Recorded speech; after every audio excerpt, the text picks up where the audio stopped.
How to log into your Mubi account after forgetting password. So in here, the very first thing that you need to do is make sure that Mubi is installed on your phone. Then you can simply open the application. So after opening the application, make sure that you remember your credentials. But if unfortunately you don't, then you can actually reset your password. Don't worry about it. First of all, you would need to obviously remember your email address though.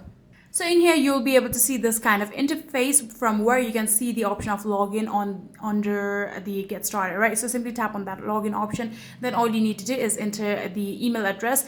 Like I said, you would actually need to remember your email address to the list. Then you can tap on next, and when there is the requirement of adding down your password, you can actually tap on the option trouble signing in right here.